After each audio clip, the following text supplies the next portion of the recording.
আগে সমঝোতার রূপরেখা চূড়ান্ত, পরে আলোচনা। ইরানের উপপররাষ্ট্রমন্ত্রী। যুক্তরাষ্ট্রের সঙ্গে দ্বিতীয় দফার বৈঠকের আগে সমঝোতার রূপরেখা চূড়ান্ত করার উপর ইরানের উপপররাষ্ট্রমন্ত্রী সাইদ খাতিবজাদে গুরুত্ব আরোপ করেছেন। একই সঙ্গে এটি চূড়ান্ত না হওয়া পর্যন্ত আমরা নতুন করে বৈঠকের তারিখ ঠিক করতে পারছি না বলেও জানান তিনি। আল জাজিরার এক প্রতিবেদন থেকে এ তথ্য জানা যায়।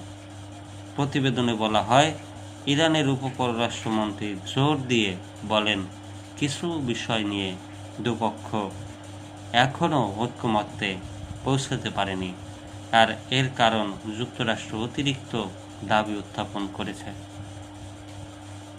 অজ্ঞাতনামা ইরানি সূত্রের বরাত দিয়ে দেশটির আধা সরকারি সংবাদ সংস্থা তাসনিম জানিয়েছে, তেহরান তার শর্তগুলো পাকিস্তানি মধ্যস্থকারীর মাধ্যমে ওয়াশিংটনকে জানিয়ে দিয়েছে।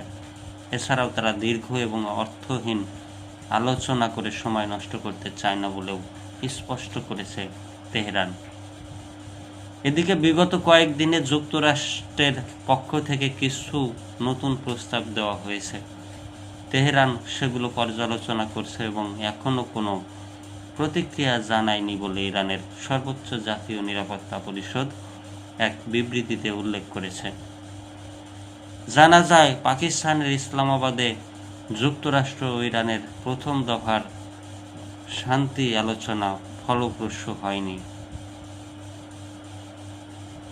যদিও দুপক্ষের মধ্যে সাময়িক যুদ্ধবিরতি চলছে, এদিকে দ্বিতীয় দফায় যুক্তরাষ্ট্র ইরানকে আলোচনায় ফেরাতে চেষ্টা করছে পাকিস্তান।